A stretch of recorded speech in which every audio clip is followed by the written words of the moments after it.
Connie Morse and I, are the co-coordinators of this distinguished operation.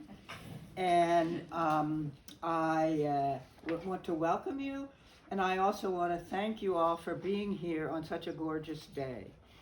This is one of the many things that you do for your community, and we're grateful, and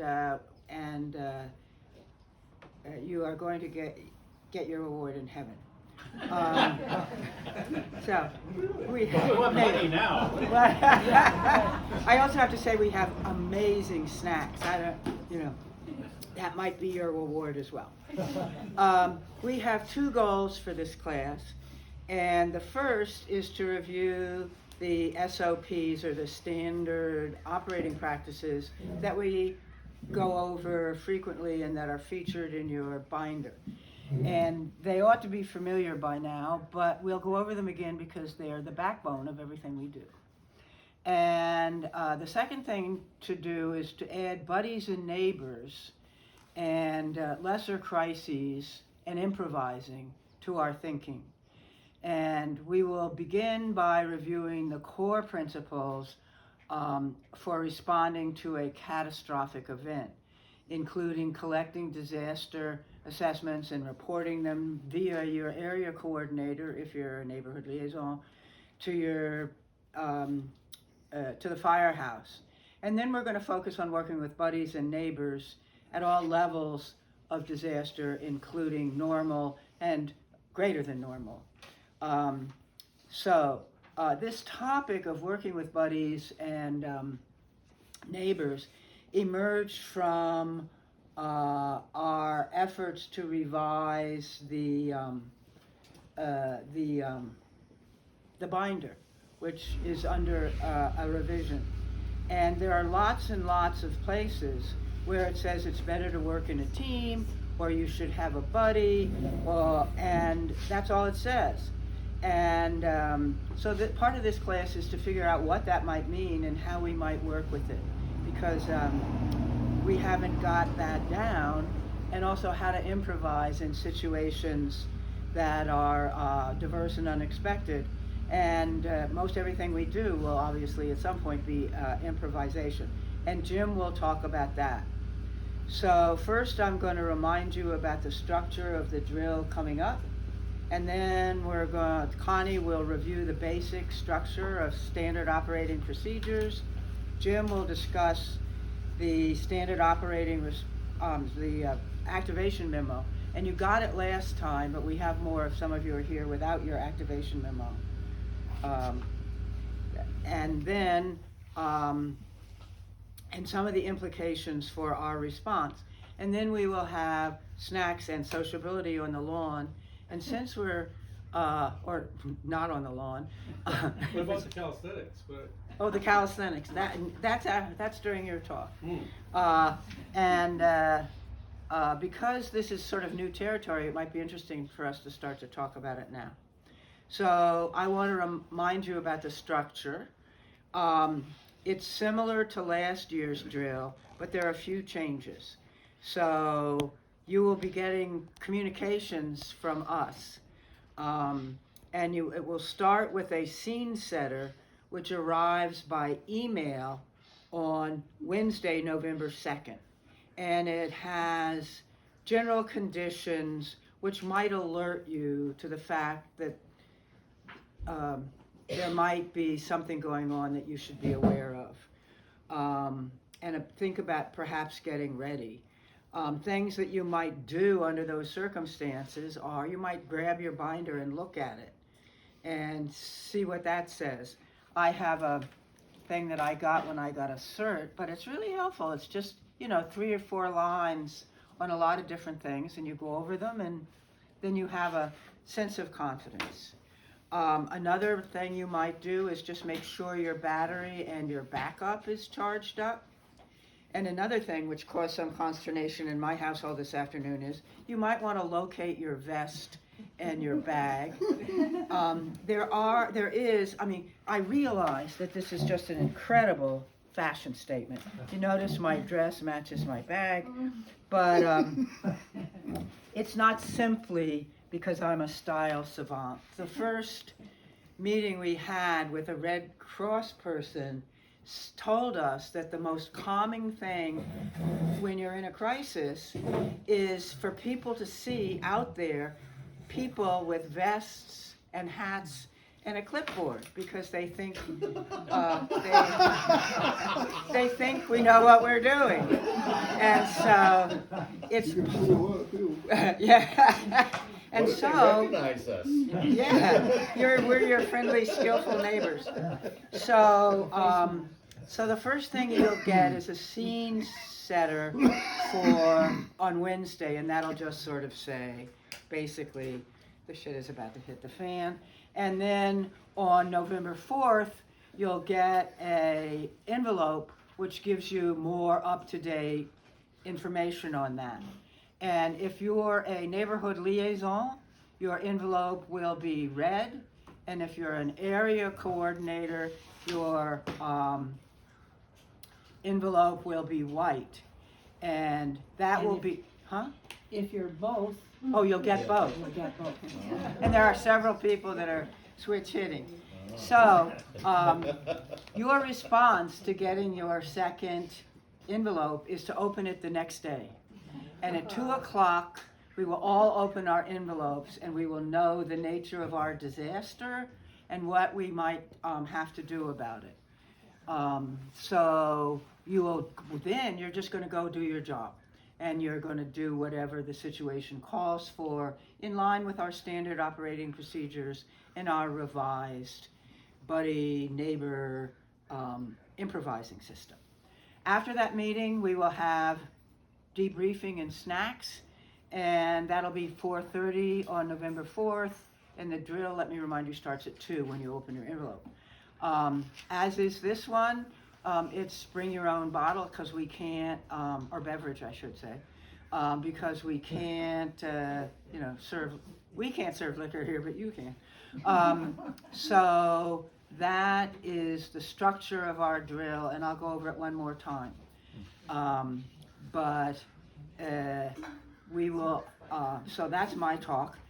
Connie will now talk about the standard operating procedures.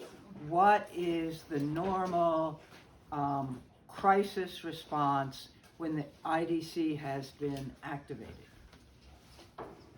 And first, I want to remind you of a few things that hopefully you all have time to check out before this whole thing starts. One new thing that I want, if you have pens, but we could get this out to you. Remember, the bottom line first thing is, depending on the situation, you call 911. You don't call your area coordinator to say somebody's house is on fire. You call 911. There is a landline number for 911, and I want to give that. A mobile number too. Mobile number. If you're on your landline, you just call 911. Right. If you have a landline. Right, if you have If you only have a cell phone, Right, then there's the other number for that. which is 415 472 0911. That- And that'll be on our webpage. That's a good number to plug into your phone, because if you're in Marin Yeah. County, but they've been working on this, and I'm not sure where they are in the process of actually figuring out how to transfer mobile 911 calls to the appropriate agency. They may still go to CHP. If you're on your cell phone someplace in the Bay Area and you call 911, it will go to the CHP, most likely. And unfortunately, because so many people misuse the 911 function of CHP and they're so overwhelmed, you'll probably put on hold, either that or they may not even know where you are, and you start describing, I'm in downtown Inverness and somebody's on fire. They probably won't even know where Inverness is. So that 415-472-0911 is a number that goes directly to the Sheriff's Emergency Operations Center, which is down at the end of Lucas Valley Road. I also have a number for the sheriff. And that, yeah, there's no, but this, well, okay, the sheriff that's another there's another The number other for way, that, but right. as far as any fire or medical or any other kind of emergency, the 0911 is the best. And that means that it goes to the Emergency Operations Center in Marin County. You stand a much better chance of A, getting it answered immediately, and B, of them knowing where you are. Because if you're on a mobile phone, you don't want to have to wait for them to ping cell towers to try to figure out where you are. You want to be able to describe it, and for the most part, if you describe it to people in the EOC and for the county, they'll know where you are. Or, for instance, if it's a fire, they will transfer you, the operators at the Civic Center, well, at the EOC run, not the Civic Center, will transfer you to the Marin County Fire Headquarters, and they have a very good idea of where everything is in West Marin, even if the sheriff's dispatcher may not. So, yes, Kit? Jim, I have that number in my cell phone already, and what my instructions to myself were, if 911 doesn't work, dial that number 4720911. But it doesn't, I got the impression you could dial it from a landline or a mobile phone. Well, you could. It's just that if you're on your mobile, Yeah. if you just say 911, it's liable to go to the CHP dispatch. Oh, I see, so. And that's the distinction, is you So don't, it's better to dial it's better 911 to, if you're on a it's landline. better to dial on your landline if you have one. Uh-huh. And then if you don't, if you're on a mobile phone, to dial that second number, the 4720911. And then I also have a number which is, I call Fire Info Hotline, 415-473-7191. What's that? That's the business phone down at Woodacre. Oh. Whitaker, I'm sorry, it's the Marin County Fire Department. When I say, I'm so used to saying Whitaker. Whitaker is the headquarters for Marin County Fire. And that's, when we talk on the radio, we're always talking to Whitaker. But it's essentially, that is the Marin County Fire Dispatch Center. But so I wouldn't want to call them and say there's a fire. No, you call them 911 No, number. call 911. Yeah, And the sheriff number one, yeah. The But sheriff- there's a number for the sheriff. right, which is 415-479-2311. Yeah, I mean, well, but if it's an emergency, use the 0911. I'm not, the sheriff's number, does the sheriff advertise that as an emergency number or not? Yeah. Okay, all right, either of those then. Can you repeat that number? 415-479-2311. Hey, I'll Jeff, call it and find yeah. out. Do you know if that 0911 number will ping to a different tower, like I hear 911 is supposed to do, if you're on your cell phone? I do not know. And if you didn't see it in the paper, the sheriff's dispatch is gradually, we're in the process of, all the fire departments are in the process of perhaps establishing a separate 911 center for fire dispatching. But at this point, it still goes to what's called the EOC at the end of Lucas Valley Road.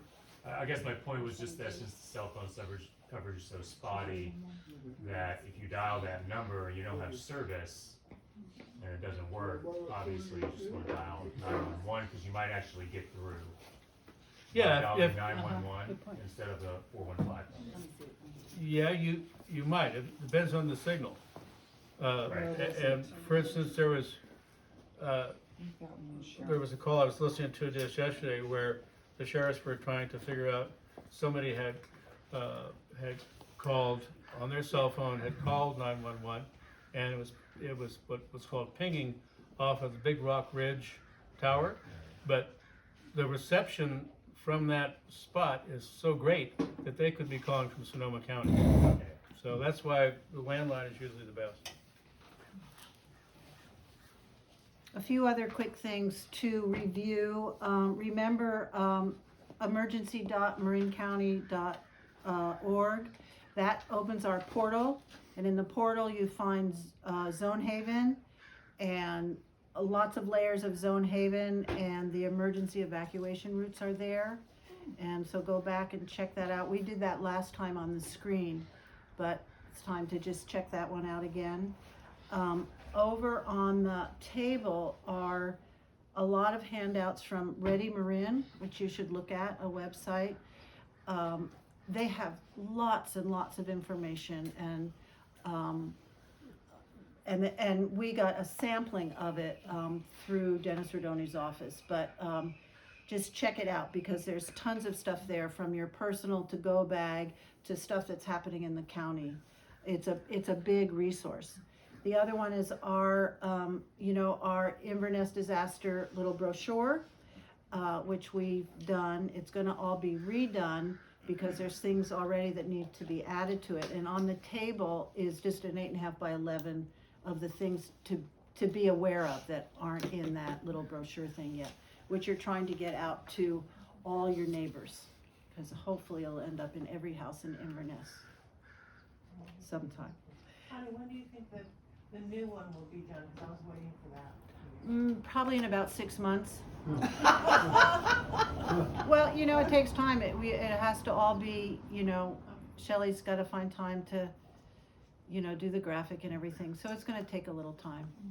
And, everybody's plate is pretty full around here. So, but it'll happen. But meanwhile, there's the other ones are there. So as the activation starts, and we're here to get prepared to have a drill. And the first thing also to remember is when you're activated, to make sure that your household is okay. If your household is okay and you're ready to go out, contact your area coordinator and say, it's okay, I'm ready to go. If it's not okay, say it's not okay, and the area coordinator will help figure out how to cover for you. What if the area coordinator's household isn't? Well, Okay, Yeah. it all reverts back to, you need to start talking to whoever will listen to you, basically, right? Whoever on you the can get a radio. hold of on the radio, that's what we kind of rely on, because you never know who's gonna be in town, who's gonna be out of town, what their status is gonna be. So that's why for this drill, and also for any of the radio check drills, we emphasize, if you can't get a hold of your area coordinator, see who you can talk to, and then work the telephone system so that the information gets back to where it needs to go. But you're not saying the area coordinator should contact someone and say, I'm no good, No, that's, if they can do that, yes, that's fine. I need to try to keep emphasizing, just because you can't reach the one person you're theoretically supposed to talk to, doesn't mean you stop. and You what keep trying. what we're trying to get used to here also is prioritizing. So if you're an area coordinator, and you can't help, you go through your checklist. Well, I guess it makes sense that I get in touch with somebody else that can help me, and you just kind of go through the levels of how to be aware of what's going on around you and your neighborhood. I got your home number. Got your home number. I'm taking a long vacation.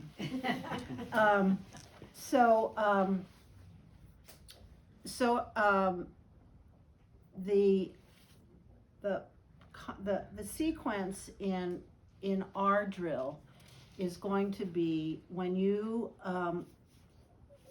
in any drill we kind of have or in any situation we kind of have higher to lower, lower to higher procedure. So area coordinators get in touch with neighborhood liaisons.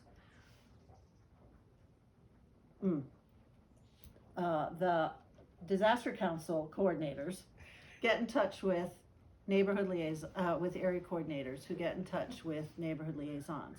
Neighborhood liaisons, gathering their information, get in touch with their area coordinators who get in touch with us. And Well, yeah, Fox but is if on you're top out of of it. town, then the area coordinators Yeah. have to figure out among themselves on the radio, okay, is there one person that's going to kind of take over the role of transmitting information to the fire department, things like that. And that's where the ability to improvise and deal with, figure out what you have, the options that you have, the people that you have, and work with that. I'm sorry, I know I'm being like the annoying fifth grader, but we don't actually. Well, you're in the area- 6th grade now, right? As area coordinator, I was held back a year. Oh.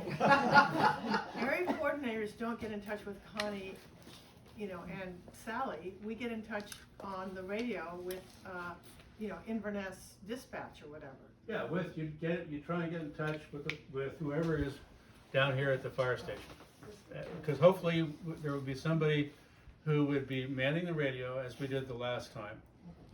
That would be either a fire department person or capturing messages and relaying those to wherever we're set up. If it's not here, you know, if it's a flood like it was in '82, we might be up at the school. So, but hopefully there'll be somebody who will be collecting and monitoring the disaster council radio to pass that information on to the fire department, and then we pass it on to, you know, whatever's needed. Also something, I think, Catherine, that might help you, or all of you, the area coordinators have Vision or Barnaby as their communication. On the other level, the neighborhood liaisons are on TAC 7. So TAC 7 neighborhood liaisons, that's how they get in touch with their area coordinators.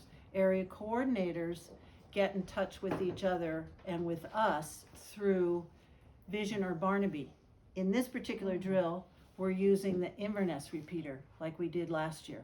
Well, or we may be using the Inverness repeater. Yeah, that's true. So you have those options, those three options. The reason that Richard and I set up a separate repeater for Inverness was that if in a disaster, radio time gets precious and it usually gets overloaded. So the more options you have as far as channels, the better.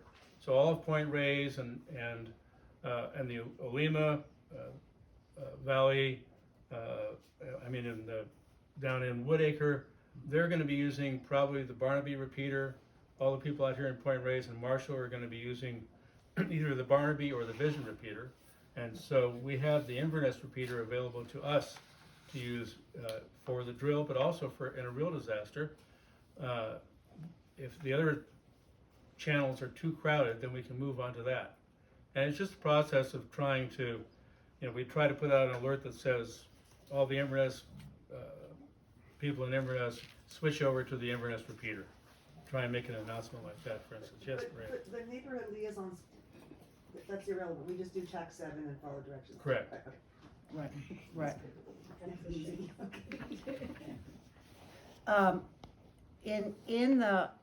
In the drill, remember, you will get something when you open your red envelope, you will get a sheet like this that will have the updated scenario.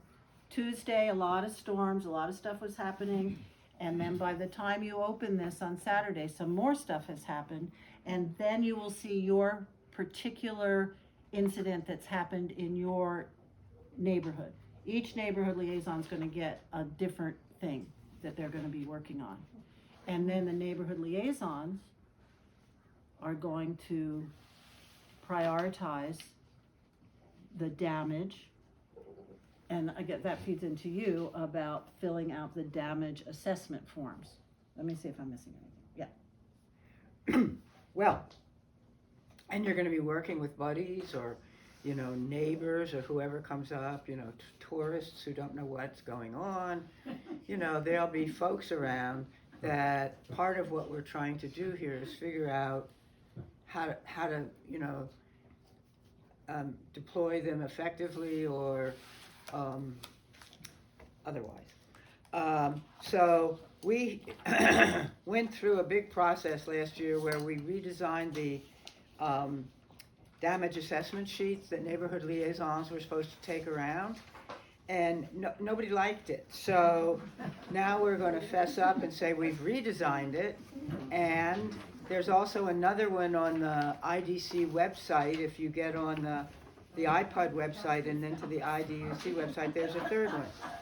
And the fact of the matter is, it really doesn't matter what sheet you have. So don't think you can't help in a disaster if you have the wrong sheet of paper.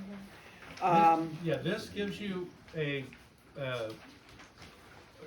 outline of things to look for, but you can also use a yellow pad of paper, write down an address, and write down what's going on. Exactly. The sheets remind NLs what to look for as they assess their neighborhoods, And in order to do that effectively, there are, on most of the sheets, 7 categories that you should just sort of be tuned into. In order of importance, they are, and this is not rocket science, people, fire, hazards, structures, roads, bridges, and animals. And so that's what you should have in your front brain. In your back brain, and also as a major effort to keep you sort of focused and give you some ideas of what you're looking at, because I hope not too many of us have ever done this before. People, are they injured? Are they trapped? Do you presume that they're dead? Fire, is there evidence that it's burning, or is it had been burning and now it's out?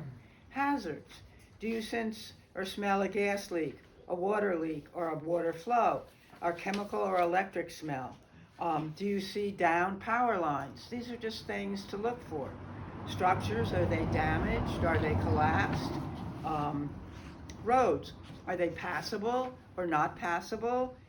Bridges, same thing. Can you get over them or not? I mean, and then the last one is animals. Are they injured?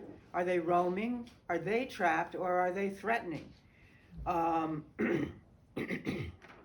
We go over that every year because it's so inherently interesting, and also because it provides the background of everything we do.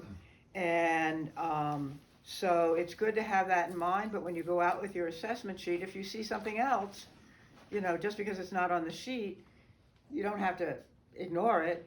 And if it, you don't have to fill out everything that is on the sheet. You don't have to say roads, check, this one's good, that one's good. Just use it as a reminder for things you want to look at. As always, whenever you get a chance and you're bored, review your binder. This is what's in it. And today, our new concern is not the stuff that we've covered and been over and we hope you're familiar with, but the new concern, which is working with neighbors and buddies and improvising.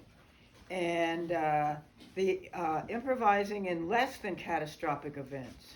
To repeat, we don't know exactly what people are going to come up with when they improvise. We just want to practice, because improvising is half of what we'll do no matter what happens. And our exercise will be based on Jim's revised activation procedures, which we handed out before at the annual meeting. Does anybody not have their copy with them on their inside breast pocket? Because we can hand them. We Does anybody not? You have it with you? No, okay. Well, so Jim will review and discuss the activation procedures, which are Connie and Kathy are now handing out, Thanks, Shirley. and lead a discussion, and then we have a situation, not at all unlike the ones you're going to get in your red or white envelope. I need a copy too. I have one other thing to point out. With your damage assessment forms that you prioritize, you turn your information over to your area coordinator. The area coordinator calls the Inverness Disaster Council area coordinators, Sally or I, who will be in that little building, that little room in there, with a scribe sheet. Sally has a scribe sheet.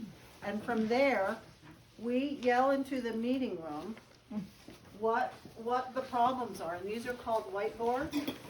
And the volunteer firefighters transcribe that information to the whiteboards. And then Fox and the powers that be can have a quick look at what's going on and keep things moving appropriately. Yeah, Fox? Can I just ask a question before you, about this sheet? Yes. The damage assessment. How are you envisioning where it says damage key that to be used? Are you supposed to write just circle, that's for the whole structure, or how is that supposed to be used? It's The just zero. a reminder, you can use it, whatever is helpful as you go along.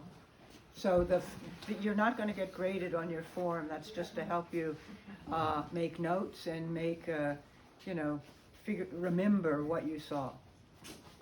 Yeah, we didn't, this is something that was kind of adapted from, I'm not exactly sure who, but we did not come up with the damage key, I think that's Point Reyes. on that, maybe Point Reyes. So that wouldn't be, like Sally said, don't worry too much about the key. Circles and X's will work. Yes.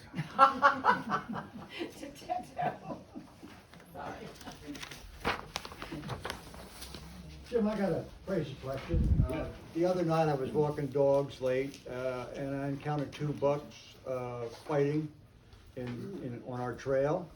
And so, are we to assume that the animals are only domestic animals to be concerned about, or could there be wild animals, coyotes and whatnot roaming at the same time? For the most part, I don't think there's a density of those animals that would be affecting you down here in town. Well, the deer were pretty close. Well, deer, yeah, Coyotes, yeah, there are, certainly there are coyotes around, but they're probably not gonna be the ones that are gonna be freaked out and loose. Those are gonna be the domestic animals, because they're not used to this. The coyotes probably could care less what the disaster is. They're gonna be doing what they can do to survive. But I don't think you're gonna be overrun by coyotes. Or bears. Or deer. Or cougars. Or cougars, yeah. It all depends. I mean, you may encounter a wild animal. That's a possibility. That's something you could relay, that there's an injured coyote that's roaming around on the street. That's all relevant information. Any other, well, should we go, everyone, I assume everyone has the activation procedure now. Are there any questions about that? We can kind of review it. I just want to have to read for everybody. So, but I can start doing that. So, the first one on the activation guideline would be what's called normal isolated emergencies, trees and wires down in a storm, kind of the normal stuff that happens. And then you'd have something that's more major storms that might isolate Inverness, or the catastrophic events. And in general, any one of those you might self-activate. In other words, if there are trees and wires down in your neighborhood in a storm, you might go out there, make sure that nobody wanders into the wires, call 911, so that we know that that there are wires or trees down in a particular area. So that's one of the self-activation. Yes. Well, just for example, there's been a number of trees down lately, and can you just say what happened? Like, up on Park or over on the Levy Road? Did neighborhood liaisons call it, or was it just like somebody else? No, it was probably somebody else who called 911. Yeah. And that would be what you would do as well. Yeah, right. And if you're out there and you happen to notice there's trees or wires down, anything like that in a normal storm, you wouldn't start trying to contact your area coordinator necessarily. You just call 911. And where the radio system starts to ramp up is when you end up with larger emergencies, where it is more of a major activation. And in major storms, like if Inverness got cut off for some reason, then we, the fire department, would most likely activate the disaster council, and we would start doing an assessment of the areas and start ask people to go out and assess their areas. The third one, yes, Catherine. So I live on Vision Road, Upper Vision Road. I I'm know area you do. coordinator and, what did you just say? Oh, God, we know, yeah. Okay, anyway, so say there's a big storm and trees are coming down, it's a, the middle thing. Mhm. And I'm thinking, I should go out and check on people. Do I really want to be driving up, walking up the hill is gonna take 35 minutes to get to my neighbors. And, so there's gonna be cases where, like, it's not even a good idea to be driving. Yes. And so then I guess you Keep just yourself safe. just try to call them, I guess, and. Get on the radio and say, there are trees and wires coming down all around me. Yeah. I'm not going out. Yeah, and then you probably call your neighbors, because I'm gonna have to probably call them. because- Well, you call 911. Yeah. and you Or I say. can just call my neighbors and say, you guys okay, you know? Yeah, any way, Secretary. the more information that you can get safely, and I emphasize, as you're pointing out, I don't want people wandering around. It was kind of like when those folks, that couple were lost, we had people who wanted to volunteer and go out and start wandering on the trails, and we had to say, that's not a good idea. We don't want more people out there getting lost. We want this to be a little more coordinated. But Catherine, I would just like to add, in a situation like that, it's good to, you know, get a buddy. You know, this is part of what we're trying to do for this drill. It might make sense that you call a buddy at the other end of your district, you know, find somebody else to, you know, to help you. But also, it hadn't occurred to me that I don't have to be, you know, it's not like a little suburban street. I can just call people and say, anything happened, I don't have to walk up there. Yeah. Even though it would really help my steps. And there, it will depend on if you have somebody to go with you and your level of comfort with wandering out, depending on the circumstances, how safe you feel. Because, you know, the blue helmet only goes so far with protecting you. You're not, the vests do not make you invincible. So that's some of the stuff in the self-activation. The catastrophic event, obviously, most people are going to be self-activated. You're going to know, oh my God, this is the big one, and start assessing your, you know, make sure your house is safe, and then start going on from there.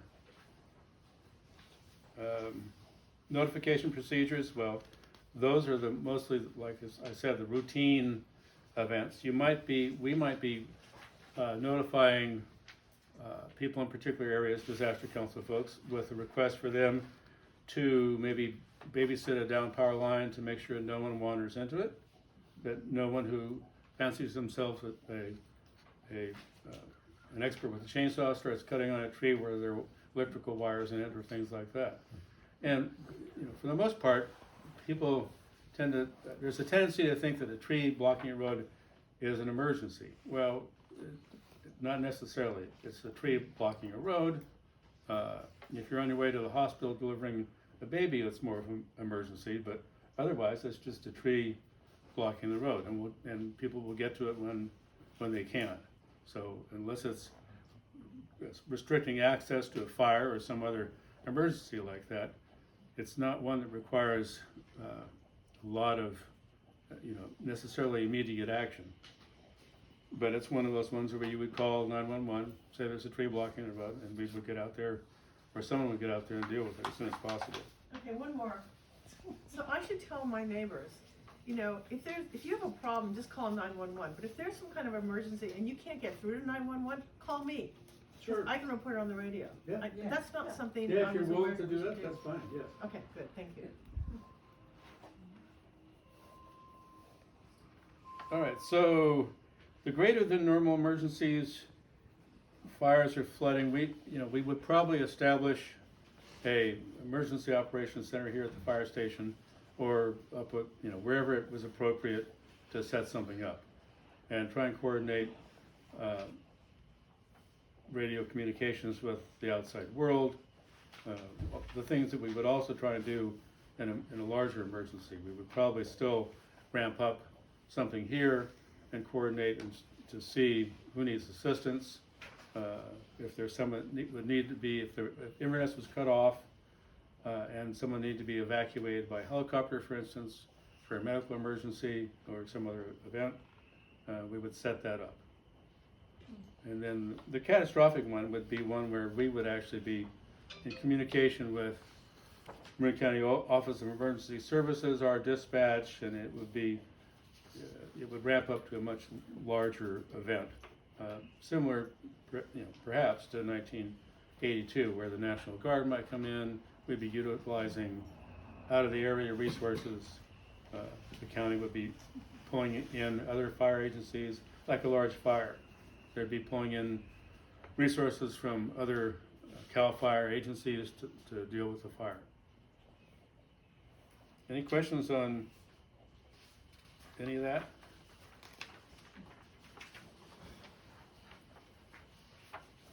In the back of that sheet, it describes the incident command system, which is what we use for any particular emergency. It basically, it's also, there's a countrywide system called SEMS too, which is Standard Emergency Command System, and that it creates the matrix for how you organize a disaster. If you have a small incident, whoever gets there first, who has the authority and hopefully the ability to manage it. Like a small fire, there will be normally it'd be the captain on an engine who would start off, and he would start as the incident commander. And then when the battalion chief showed up, he might assume the command. And then if the incident got more complex, you establish different operations. You might have operations, you might have a incident commander, then an operations chief, a financial systems manager, a tactical or a infrastructure person for getting resources. It tends to ramp up depending on how complex the incident gets. That's the purpose of it. Any other questions? Yes, Stewie. Let's see how to phrase this. If I'm needing to contact, there's some incident in my area. I'm an area coordinator, so I have the radio that'll talk to.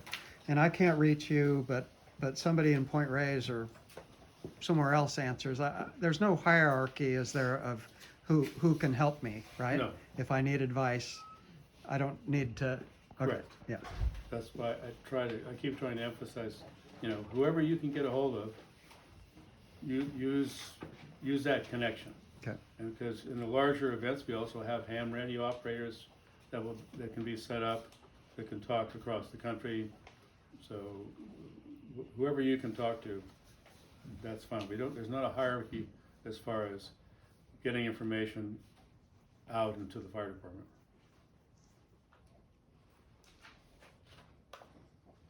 Any other questions on that? We have a scenario for you to go through.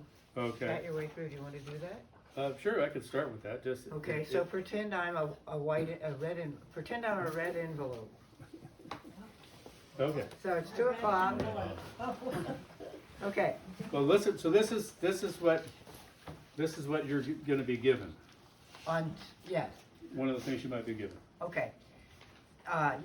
So, your buddy arrives at your house and reports that on the next block over, there is a wall of mud sliding slowly across the road and approaching one side of a house. A car is parked in front of the house. The front door of the house is open, but no one is visible and no one responded to your shouts. But across the street on the other side, you see smoke. While you contact the area coordinator and are trying to make a plan with your buddy, 2 neighbors from down the hill show up at your house. They ask what they can do to help. You are the neighborhood liaison. Your community needs you. If you want me to read that again, I will. But you want me to read it again? Does anybody want that again? Sure. All right, my dramatic prose. Your buddy arrives at your house and reports that on the next block over, there is a wall of mud sliding across the road and approaching one side of a house. A car is parked in front of that house. The front door of the house is open, but no one is visible and no one responds to shouts. But across the street, you see smoke. While you contact the area coordinator and are trying to make a plan with your buddy, 2 neighbors from down the hill show up at your house and they ask, what can they do to help? So there are a couple of things one might do. Any suggestions about how you might utilize people? Because that's one of the things that you might be pressed into doing is you have an idea of the structure, you have an idea of the incident command system. So there might be spontaneous volunteers that you could use to accomplish some things. So what might your priorities be in this situation, you think? Well, if you got 4 people, two can go to the smoke, two can go to the house with the open door. And one can stand outside and the other one can go in. I mean, that's our standard way, right? Yeah, no, that would be a perfect way to do it. The other thing is, there may be circumstances, where if you had to split up, you leave one person outside, the other person would go inside, so you always maintain that outside contact.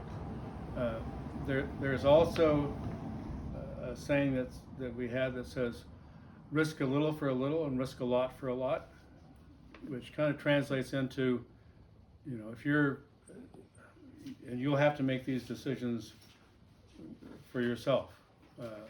But if there's a house that's collapsed and there's somebody right inside the window, like in the San Francisco fires, for instance, the earthquake there, you might be willing to risk your own safety a little bit to try and pull somebody out. But that's not we can't say that's something you should be doing if you're not trained for it and don't have the equipment for it. But you may be faced with those kinds of circumstances where you have to make a decision. If it was your kid, you would probably go ahead and make that effort, right? But we can't, that's not something we can, we will tell you, don't go into a damaged structure. That's what we will start with. And from there, it's risk a little for a little, risk a lot for a lot.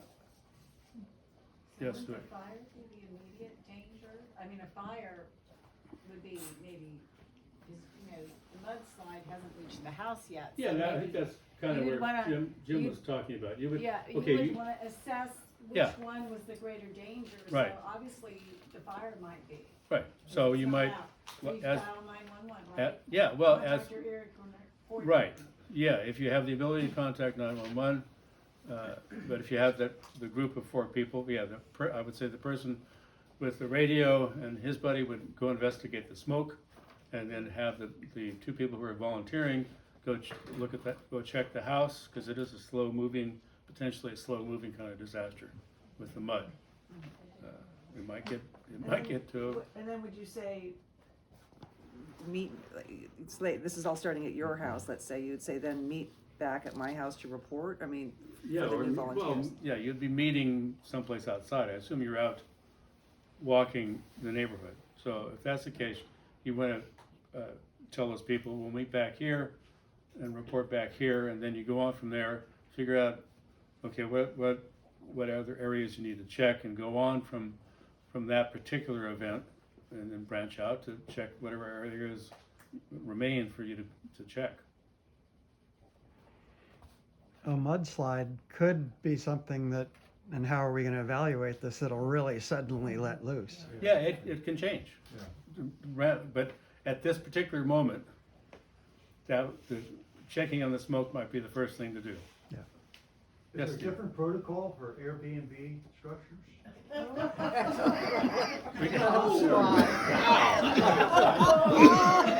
There might be somebody here who said, let it burn. I have 3 on my wall. No, but you might be, what you're probably gonna be faced with are people who don't know that we have a disaster council and may not know what to do, and that's where your ability as neighborhood area coordinators or liaisons is to let those people know, hey, we have a system, you might even have a radio. I don't think we're giving you badges quite yet, but, and then use those people. And you might find somebody, for instance, depending on the level of disaster, there's a good chance that if there's a lot of damage and people are injured, somebody in that Airbnb might be a doctor or a nurse, and chances are they're gonna say, hey, I'm a doctor, I'm a nurse, what can I do to help? And plug those people into the system. Should there be something posted within those structures in the case of emergency of what they should do, basically? Yes, we're trying to Yeah. get those brochures in every house in Inverness. So in your neighborhood, those, and slip it under the door or mail it to the person if you have their name on your neighborhood information list. But that's the purpose of that, one of the purposes of that brochure. And the brochure has know gone what- out with the Inverness mailing, our mailing system that we have for most of our water customers. So even if they're Airbnb people, hopefully they have thought to put that into into the residents. Thank you, yes, I do have this one. At the last, meeting, Dennis Rodoni also mentioned, it's a really good question, and a lot of us worry about it. And one thing is to try to make contact with the owner of the Airbnb and provide them with a chunk of those things and says, please have these in the room. Right. But what Dennis Rodoni was saying is they're working on some legislation or some regulations, I'm not sure which, where Airbnbs and other places would be required to provide certain information. That's a real important step that will come in the future, but for now, we have to do it in this volunteer way. And it is really important, I'm glad you brought it up. Including the evacuation signs, right? Well, I don't know, I think even if they just had a. Well, those tags, Oh, where you- tag. yeah, I mean, I Yeah. would think that If they've Airbnbs would evacuated. wanna have those too, to, Yeah, no, that Right? would be good if they had those. We don't have a database of the various Airbnbs, and that's where you folks would be really useful, because you know your neighborhoods. And can then let us know, okay, where the problems are, and hopefully get information to those people, however we go about it. Like slipping, yes? One more thing. One thing that a friend who lived in Calistoga, and she was evacuated, she said that one thing that they needed to have, because there's a lot of Airbnbs and stuff like that up there, was if people identified what languages they could speak, because sometimes they had people who didn't speak English, and you were trying to tell them, emergency, and if you had someone who could speak that language, it was useful. So just knowing if there's other languages around helps. But it should be the operator of the Airbnb, should be, there's an emergency, I'm gonna get in touch with my tenants. Yeah. And get in touch with the, But sometimes they're not on anyway, yeah. sometimes they're not on property, turns out. Yes, Larry. I just wondered how widespread we're advertising this drill that's occurring on the 4th, because, is there gonna be something in the paper about it, so that local residents No. are aware of this, or is the idea that we're surprising you, we wanna see how you're gonna react in this situation? Got it, okay. but we're not surprising, we're just surprising each other, right? We're not. Yes. Yes, we're you're not- scaring each other. We're not going to, like, these neighbors and. What are you having for dinner then? Yeah. We'll be here early. No, but you are gonna be wandering around, and you're gonna have these blue vests, and somebody is liable to say, "What are you doing?" And you can either, you can improvise and really scare them, or you could say, you could get to talk to them about, "Hey, we have a disaster council. Yeah. If you're interested, this is what we do. Please join us." Use it as a recruiting tool. Donations. Yes, Sally? I have a question. I've never understood, so I'm out with my neighborhood assessment form, and I'm walking around and I find something ghastly. Do I wait till I finish my tour and then, prioritize? Or do I stop, go home, and call and say, there's a really big fire here, or, do I do my entire assessment before I No, not necessarily. It's the same. And you'll have a radio. Yeah. Radio. You Yeah. have your tax 7 radio, your neighborhood liaison. Okay. You end up with that, to a certain extent, you end up with that kind of dilemma if you have a mass casualty incident. But in this instance, for instance, you don't necessarily know if it's a mass casualty incident. It's not a bus with a whole lot of people, so you can go through the normal kind of triage procedure. So you're gonna have to make a decision. If you find somebody who's bleeding, then rather than say, okay, hold on, I need to go check the rest of my neighborhood, you deal with that.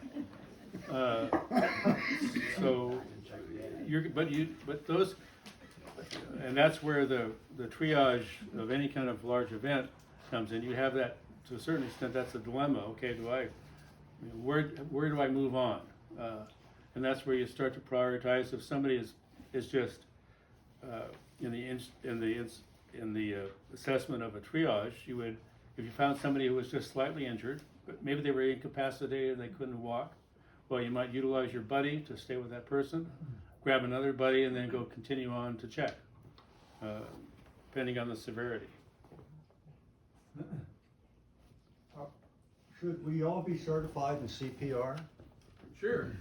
Are we? And surgeons as well, but, a lot of people, and we will probably, I'll try and get a Red Cross, CPR class together here at some point. We no longer, offer that here at the fire department, and most fire departments are kind of too occupied now to be able to teach CPR. But Red Cross has classes. We'll try and organize a Red Cross. Yeah. It's on the list of things to try and get a class out here and advertise it. And I think Yeah. that'll be in combination with Point Reyes, the Yeah. community response team is working on with Red Cross and, Right. but it will just be, with the model and, CPR and stop the bleed, not certified in CPR. There's a difference. So you have the Resusciani, dummy there. and- Right, and stop, But yeah. it's been 25 years since I was certified, so things may have changed. Yeah. Well, and Yeah. this is not gonna be certified. If you No. need to be Okay. This certified, This you is not, gotta go it's not for through. certification, it's kind of what we do occasionally over in Point Reyes, they do hands-only CPR, which is just compressions only. Huh. So not even the full mouth-to-mouth, anything like that, it's just compressions only. One of the things, they've found that, well, yeah, with COVID, yeah, but even before COVID, because they found that doing respirations doesn't help if you don't have the blood moving. So that's why the emphasis tends to be on start the compressions and get compressions going. Hands only CPR is what they've done over at Toby's a couple of times. You ever help with that, David, or, okay. That happens usually, at least annually over there. Twice a year. What's that? Yeah, and we'll spread the word, the next one that gets organized. Yes. Simple things like Heimlich maneuver is, I've done that twice for my wife. Yeah, no, any first aid, if you have the opportunity to take any kind of first aid, I thoroughly recommend it. Okay, Any other We good? questions about any of this stuff? The drill is on the 5th of November. Somebody did say the 4th. it The probably 5th. was me. So, this concludes the intellectual component of our class. We are now going to move on to pick up papers that you need, look at the map if you want to. We'll bring out our snacks. We hope you brought something to drink. And let's get started talking about these things.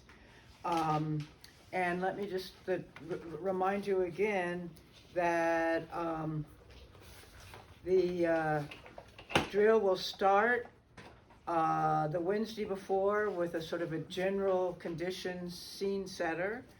And then you will get your up-to-date scenario in an envelope, red or white, on the 4th. And you will open it at 2 p.m. on the 5th, and you will then do your job.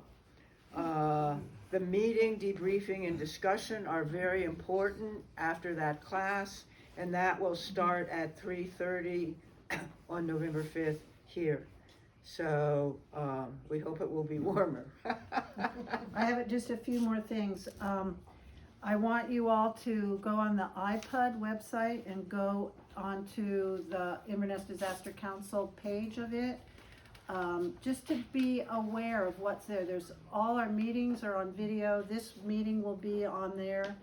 And just, it does note the duties of the neighborhood liaisons and the area coordinators. And just a reminder, that's all gonna be updated. It's pretty good, but it's all gonna be updated by the end of the year. Remember the safety signs, the house numbers we're working on?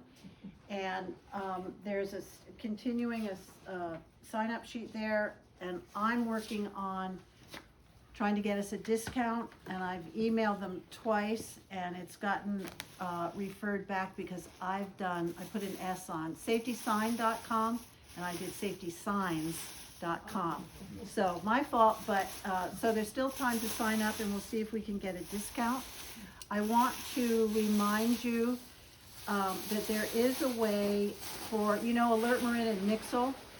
And, if you have your phone on silent at night, or you turn it off at night, your cell phone, you can't, you won't get the alerts. And there is a number you can call that will bypass that, so you will get the alert when your, when your volume is off on your phone, not when your phone is off. Right. If your phone is turned off, Yeah, if it phone is, doesn't, it doesn't, right, we doesn't, don't, we doesn't have the work. capacity to But- just but turn But it if your on. volume is off, But is it for alerts just for your area? Cause that's why I got off Nixle, cause it was just sort of telling me about stuff that was happening in San Bruno or whatever. Yeah, no, Nixle goes, Yeah. that's where Alert Marin is better. Yeah. Nixle goes, can go area wide, and it can end up with a little confusion, because you get notified for, But the bypass is for Alert Marin, not. yeah. yeah. I also just have a few questions, and, just kind of a heads up. We do have Bridger isn't here, who's a neighborhood liaison, who's gonna participate in the drill, but his area coordinator is not. So, somebody like Dewey, you might, I don't know if you can hear Bridger, but there's gonna be somebody out there who's gonna need to talk to somebody, so be alert to those kinds of situations. William Prince, I do not think is gonna be around, I haven't heard anything from him. So, Chris and, Woody and Marie, Woody, be aware of who to listen to, who you can get to, and it might be Dewey, you're up there. And Phil Johnick, who can hear everybody all the time, is not here. So, so be aware of that, and William, are you participating in the drill? Me? No, On November 5th. not the 4th, I intend to be here, yes. Okay, I don't have you down as on the drill. So basically, this might be a good trial run for us of what it's like when not everybody's here. Yeah, Right. yeah, I'm just giving you a heads up who's not here. Okay, so I just want to assure you that these, tasty bits have been thoroughly tested, and they are delicious. So Any questions? they're tasty bits. They're tasty bits. They're from Bowling. 3:30 on the 5th is the breakdown. And this class will be on the website. Anything else you're unsure of or more unsure of? Yeah. I won't be there, but Ann will. Okay. And how does she get the envelopes you're gonna hand out? I wasn't clear on that. Okay, the envelopes come, and I also had something I wanted to say about the envelopes. The envelopes will come, Friday evening. We drive around and we put them, on your front porch or somewhere Oh, you're visible. gonna distribute the envelopes? We distribute Yeah. them and then Oh, you okay. open them, Okay. and The all, next day, at 2 o'clock, Not the 4th, not the 4th, you don't sneak opening them the night before. the 5th. And, if you're an area coordinator and not a neighborhood liaison, you'll get an envelope that will tell you what neighborhood liaisons are participating, so you know. If you're both, you'll get both. Also in here will be your, situation and also the evaluation of the whole class and the drill My wife that you'll is bring on back with you. Oh, that's right, Suzanne Marie. Yes. I thought you said. now tasty bits. Okay. No, She's in your area.